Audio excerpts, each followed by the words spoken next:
আসসালামু আলাইকুম, সবাই কেমন আছেন? আলহামদুলিল্লাহ, আশা করি সবাই ভালো আছেন। আজকে ঈদের দ্বিতীয় দিন, ঠিক আছে। তা আমি এমনি তো অসুস্থ, গরু নিয়ে বের হয় না। তা আব্বু গরু দুইটা বের করছে, বাসা থেকে বের করে বিলে নিয়ে আসছিল। এখন প্রায় 11টা বাজে। তা আমি আবার বিলে আসছিলাম দেখার জন্য। তো দেখি বিলে অনেক রৌদ্রের জন্য আমি আবার একটু চলে আসছি। ওই গরুগুলো আগে সেমাত আনি। আস্তে আস্তে হাইটা গরুগুলো সবগুলো সেমাত নিয়ে আইছি। আর কিছুক্ষণ পর দেখি আব্বু বালতি আর মগ নিয়ে আসছে, মানে গরুর পানি খাওয়াইব। এই জন্য আমি চলে আসছি, দেখছি এই অবস্থা। পরে আব্বু থেকে বালতি আনলাম, আব্বুরে পানি এক বালতি আইনা দিলাম। এখন গরুর প্রথমে খাওয়াইছিল, খাওয়ানোর পরে দেই এখন গরুর গোসল করতে হয়, ঠিক আছে। আসলে পশু পাখির মায়া এবং ভালোবাসা যারা বোঝে তারা কখনো পশু পাখির সাথে বেইমানি করে না। তো এই গরম প্রচণ্ড, বিলে আরও অনেক গরু রয়ে গেছে, বা কারো আসেও না, বা একটু পানিও খাবার না, ঠিক আছে। তা আমাদের একটু মায়া বেশি গরুর প্রতি আমার, এবার এবং আমার আব্বু ছোটোকাল থেকে গরুর কোনো সময় কষ্ট দেয় না, ঠিক আছে। অথচ সবার গরু বিলে কিন্তু ঘাস খাইতেছে, আমি আর আমার আব্বু মিলিয়ে নিয়ে আসছি। এখন গরু দেখেন, এই যে গরুরে ডাইরেক্ট মাথা কোলের ভিতরে নিয়ে গরুরে গোসল করাই দিতেছে। আর বিলের পানি দিয়ে গোসল করে, বিলের পানি হলো অনেক নোংরা, ময়লা বা দূষিত পানি। এই জন্য ফুসকুনি থেকে বালতি কাইটে আনছি আমি, আইনা আর আব্বু গোসল করাইতেছে।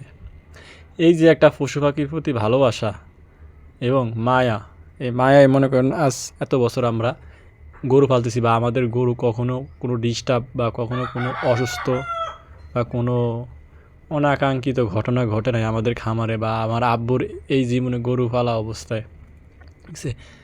অনেকে বলতে পারে অনেকের গরু অসুখ, এই সেই বক্ষসাগর। আলহামদুলিল্লাহ আমাদের গরুগুলো এখন সুস্থ আছে, সুন্দর আছে।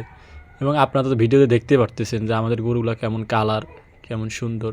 যদি সুন্দর না হয় তাও আমরা বলিন, কারণ পশু পাখি যত আদর করবেন, যত মায়া মহব্বত করবেন, ততই আপনাদের প্রিয় হবে। একজন মানুষের থেকেও একজন পশু পাখির মায়া এবং ভালোবাসা অনেক বেশি, ঠিক আছে। তারা চায় কি, একটু ভালোবাসা, একটু মায়া, ঠিক আছে।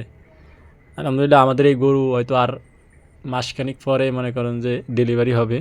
সবাই দোয়া করুন যাতে সম্পূর্ণ সুস্থভাবে ডেলিভারি হয়।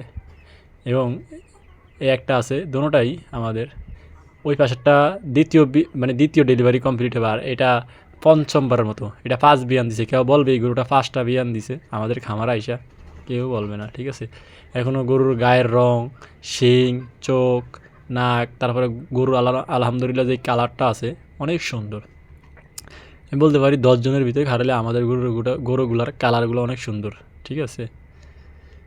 এই জন্য পশু পাখির প্রতি যত মায়া এবং সহানুভূতি দেখাবেন, ওরাও আপনার প্রতি তত মায়া এবং সহানুভূতি দেখাবে, এবং আপনার খামার, আপনার ভবিষ্যৎ আরও উজ্জ্বল করতে চেষ্টা করবে। কারণ পশু পাখিরে কষ্ট দিয়ে থেকে কিছু করতে পারবেন না, পারবেন না। সীমিত সময়ের জন্য আনন্দ পাবেন, কিন্তু আসলে লং টাইম যারা গরু পালে তারা কখনো গরু প্রতি মায়া এবং ভালোবাসা কখনো ভুলে না, ঠিক আছে। এই যে বিলে ঘাসের নাই অভাব, এটা আরে বানছি, এটা আইনা আরে ঘাস খায়, ঠিক আছে। মূলত আমরা কিন্তু ঘাসের জন্য বিলে আনি না, আমরা আনি একটু হাঁটা চলা করা লাগে, কারণ গরু সারাদিনই তো বাঁধা থাকে বাসায়।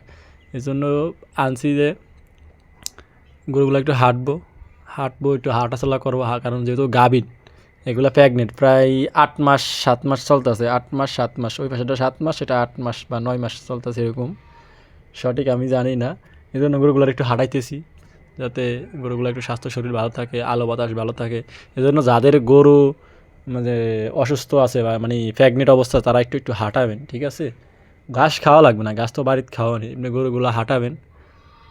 হাঁটাইলে দেখুন কী হয়েছে, তাদের স্বাস্থ্য শরীর একটু আলো বাতাস লাগবে, তারা অনেক ভালো একটা ফিল করবে।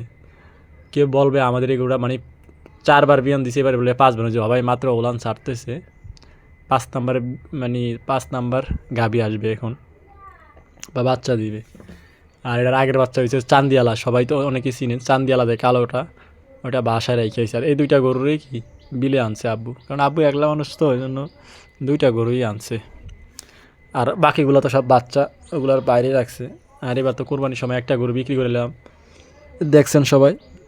তো এই জন্য বলি, পশু পাখির প্রতি ভালোবাসা এবং সহানুভূতি দেখাবেন সব সময়। এগুলো অবলা প্রাণী, এগুলোর কোনো আঘাত করবেন না, ঠিক আছে। আর একটা কথা কি জানেন, আমার আব্বু যেসব গরুর গোসল করায়, তখন পৃথিবীতে আমার মনে হয় আমার আব্বুই সবচেয়ে ভালো মতো গোসল করায়। মানে গরুর চারো পাও, কান, নাক, গলা, লেজ, মানে বইয়ের তল, দুধের বাট, এই বাট, সেই বাট, মানে যদি কোনো ময়লা থাকে হিতে গোসল করানোর পরে কোনো কিছু থাকবো না।